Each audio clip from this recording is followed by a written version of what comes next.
It is no secret that organizations in the crypto industry have often clashed with authorities, with Ripple's current lawsuit vs. the SEC being probably the most noteworthy example. However, the SEC is now suing even larger people in the crypto business. Binance and Coinbase, two crypto juggernauts, have become the latest to dispute with us authorities.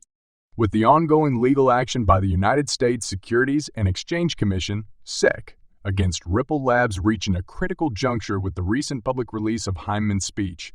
Related documents, all eyes are now on Judge Annalise Torres for the much-anticipated summary judgment. Essentially, the Hyman papers revealed the SEC's preference for Ethereum over other cryptocurrencies. Hyman maintained that digital assets that were first sold as securities might become non-securities. However, he only recognized Ethereum as a non-security, whereas XRP investors are currently dealing with the Ripple litigation based on the same principle.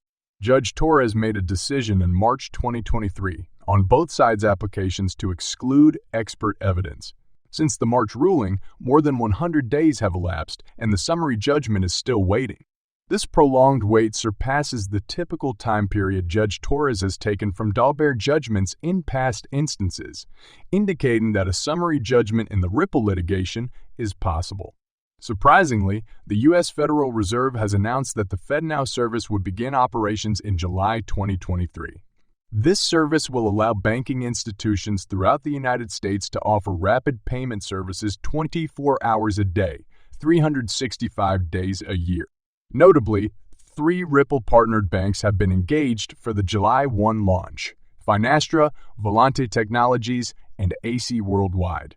This information has sparked debate in the cryptocurrency industry over whether the final Ripple case judgment must be handed before the FedNow service is launched to guarantee complete legal compliance.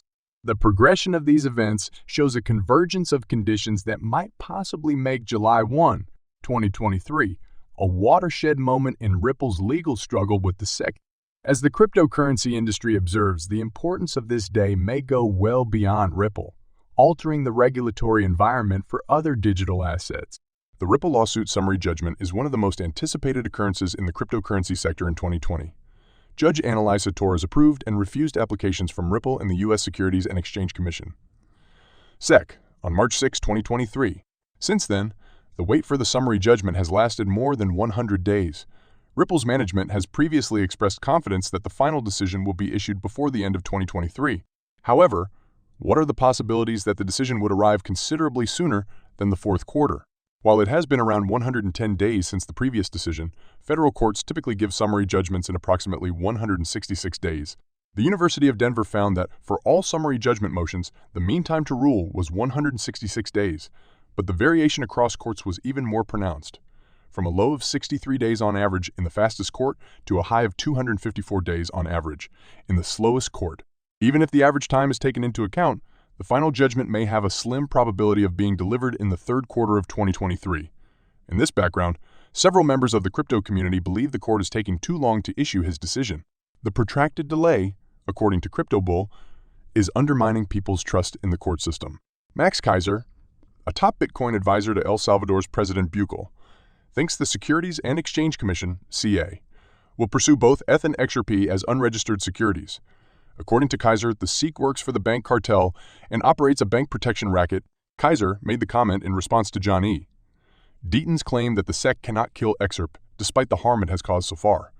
Keiser believes that the SEC will do everything possible to accomplish its goal, including claiming national security and the Patriot Act. Deaton stated that the SEC may have succeeded in inflicting major harm to the convicted firms during a discussion between the two leading crypto personalities. The consequences include a reduction in liquidity and the delisting of certain users. However, he warned that Gary Gensler's position as SEC chair is temporary, and things may alter once he leaves. Deaton mentioned a time when the SEC accused Bitcoin of being a security between 2013 and 2015. That incident has concluded, and he feels that the present challenges with ETH and XRP will follow a similar path. He said that the ETH is now preferred due to regulatory capture by a group of investors. According to Keiser, the SEC's regulatory monitoring of XRP has decreased the project's liquidity. He foresaw greater challenges for XRP, believing that it may be shown that Ripple XRP willfully manufactured a scam in order to avoid rules. In a prior tweet, Kaiser recognized that the SEC's efforts against XRP are excessive. However, he believes the regulatory agency will go to great lengths to destroy the initiative. Kaiser thinks that XRP will not survive the SEC struggle and that it is just a matter of time until the authorities put an end to the project. Max Kaiser, a famous Bitcoin supporter, has predicted the conclusion of the dispute between Ripple and the United States Securities and Exchange Commission, SEC. Kaiser thinks Ripple will eventually lose the lawsuit, claiming that XRP has already been marked for death. Kaiser recently remarked in a tweet that the ongoing case is not about the law, but rather about getting rid of XRP. He said that SEC's chair Gary Gensler had been tasked with bringing down XRP. Kaiser went on to say that El Salvador's move to accept Bitcoin as legal cash was a huge step toward ignoring other cryptocurrencies that are considered unregistered securities. Kaiser also addressed prominent corporations' ambitions to develop spot Bitcoin exchange, traded funds, ETFs. WisdomTree, a well-known ETF provider, has applied to the SEC for permission to create the WisdomTree Bitcoin Trust after BlackRock's identical application. The SEC's enforcement measures, according to Kaiser, have paved the way for these bigger firms to join the Bitcoin industry while harming independent players and crypto exchanges. Kaiser, known for his unwavering support for Bitcoin, has been an outspoken opponent of altcoins, notably XRP, which he has called a sheik-coin on many occasions. In the continuing case against Ripple, he has linked himself with the SEC's assertions that XRP is a security. Kaiser often uses the SEC's enforcement activities against other cryptocurrencies to disparage the XRP community. Members of the XRP community have shown a willingness to refute Kaiser's accusations in reaction to his statements. Notably, CryptoLaw creator John Deaton agreed with one of Kaiser's allegations about the SEC. Deaton agreed that Gary Gensler, the SEC chair, is preserving incumbents and the existing quo while attempting to limit competition. Ripple stated on June 22 that its subsidiary Ripple Markets APAC PTLT has acquired principal clearance from Singapore's central bank, the Monetary Authority of Singapore, MAS, for a major payments institution license. The company also announced on Twitter that it has expanded its presence in the Asia-Pacific area. Ripple CEO Brad Garlinghouse said that the MAS continues to lead in digital asset regulation, recognizing its value in business and retail. Garlinghouse will explain how investment and clear legislation may assist with digital asset innovation at a symposium in Switzerland on June 27 as part of Ripple's engagement with the MAS.